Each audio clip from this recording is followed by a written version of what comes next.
what separates this guy for you personally from every other filmmaker? We have seen so many films, and whether you're listening out there, you're a junkie or not, there are so many filmmakers out there and films to watch. We've seen so many films from so many different kinds of people throughout across time. And this is one of those people that landed in the culture so hard, and he's so ingrained in what it means for a movie to be cinematic, what it means for a movie to have an effect on the viewer in such a strong way.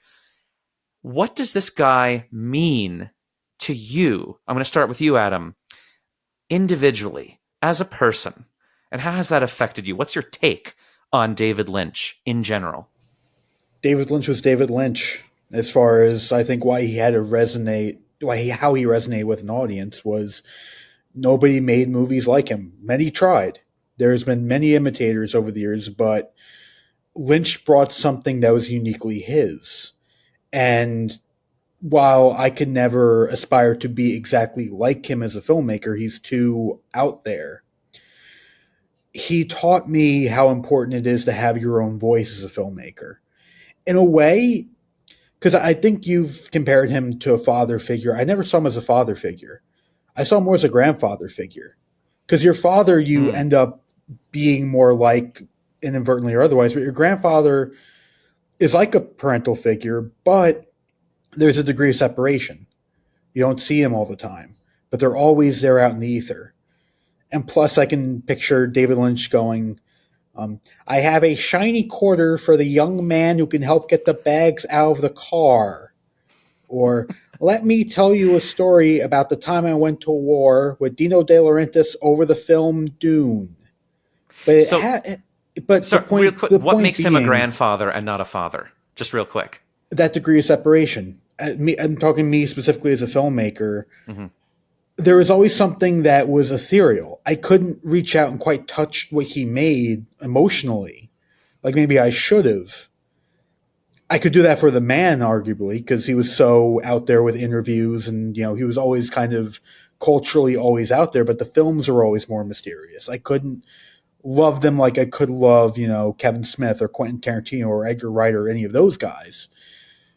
But of those guys I couldn't touch, David Lynch, Terrence Malick, Stanley Kubrick, Lynch always was more warm as a figure compared to those other two for me, personally. I could interact with him even if I couldn't quite get there with the movies. The movies were always just so off-center that I couldn't copy or I couldn't learn directly, but I can always enjoy and I can always know that there was a true artist behind them. Very nice. John, what's your take on David Lynch, the human being, as he relates to you personally?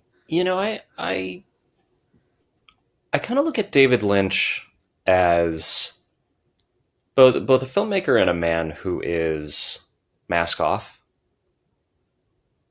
I'm sure he had his public and private persona like most people do, but I just get this feeling from the material that I see and from some of the outpouring of love that I had seen from people like Naomi Watts, Kyle MacLachlan, Laura Dern's beautiful eulogy, which I read last night. And there was an actress who was cast in Twin Peaks: The Return who thought she was going to be an extra, and she ended up being an actual significant part. And everybody, from what they described about him, he seemed like what you saw was what you were getting. And there is this warmth to him.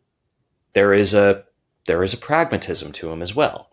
He was an intelligent businessman, but he used a business acumen that he had when he would talk about doing commercials because they paid him, and also doing the kind of art that he did. But for me, there's two moments in particular that really stand out to me, and it's funny because they are I think both moments would be considered kind of smaller moments, but there's a moment where he's talking about watching a film on your cell phone. And I think he says something along the lines of like understanding what you're seeing and understanding what you're watching on a screen that small is impossible. Like, get a grip, get a clue. And it didn't feel like an old man yelling at the clouds, like a lot of other filmmakers kind of sound like when they say, oh, you can't watch it on an iPad. It's not how it's supposed to be seen. There's always this external, or, you know, or like it is an internal kind of the thing. Like, you won't be able to appreciate what I did or what I was doing. And Lynch came off more like, you just won't get the full appreciation of what you're watching. You know, you're going to better understand it when you see it in the means it was meant to be made. But there wasn't I don't know, there wasn't an ego to it when I heard it. It just felt very matter of fact. There's some kind of a humility in there. Yeah, there's a humility in there. And then the other moment that stands out to me is a moment I saw trending on social media recently. I lied. There's two additional ones. So there's this little small moment where somebody's handing him a cup of coffee and he says, look at that. It's a beautiful cup of coffee. And there's a man who's just in the middle of an interview willing to point out something so small as a cup of coffee.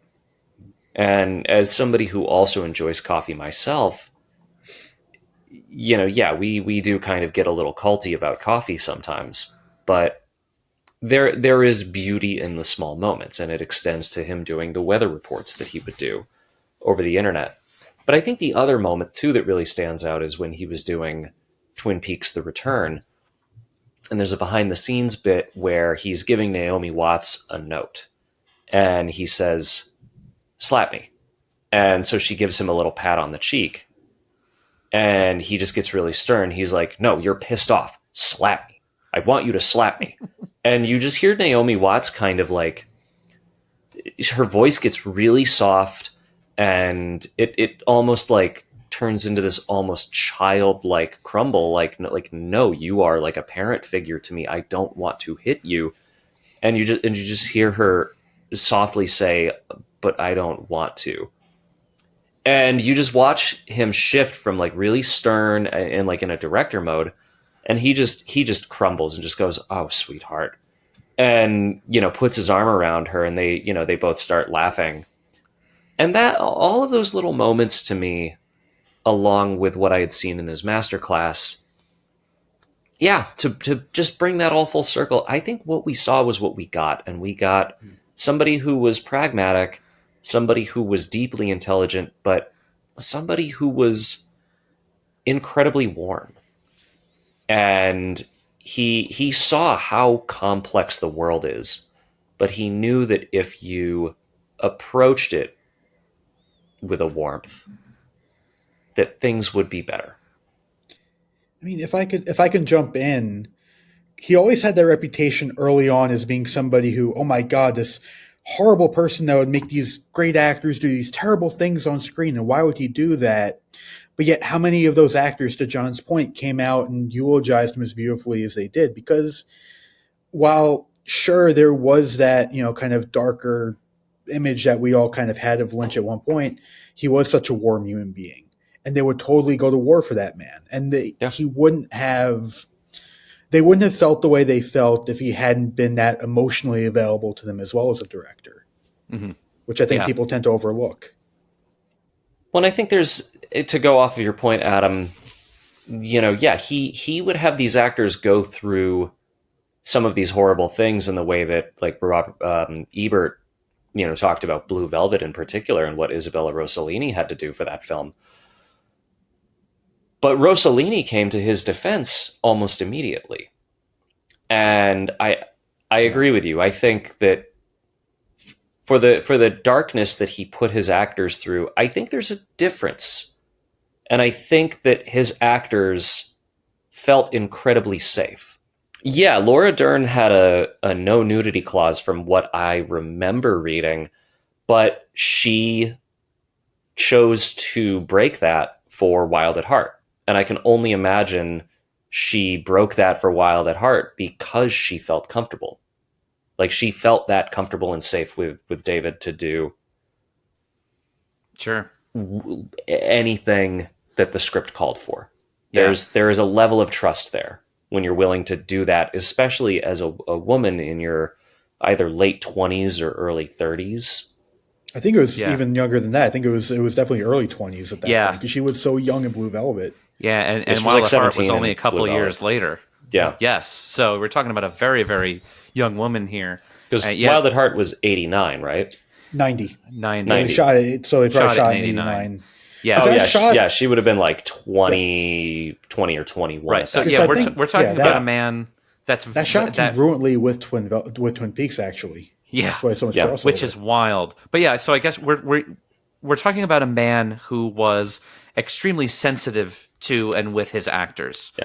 Which in and of itself is very special, right? Because you also have actors talking about directors like, they're so brilliant, they're so nice, they treated me so well, because, that's what the actors should do for their careers and so on. And that's just very, common. But there you can tell when these actors are either with Lynch or even without him, talking about him, you can tell that these people have long-lasting relationships with him, and they're very special relationships. And of course, they keep recurring in his movies.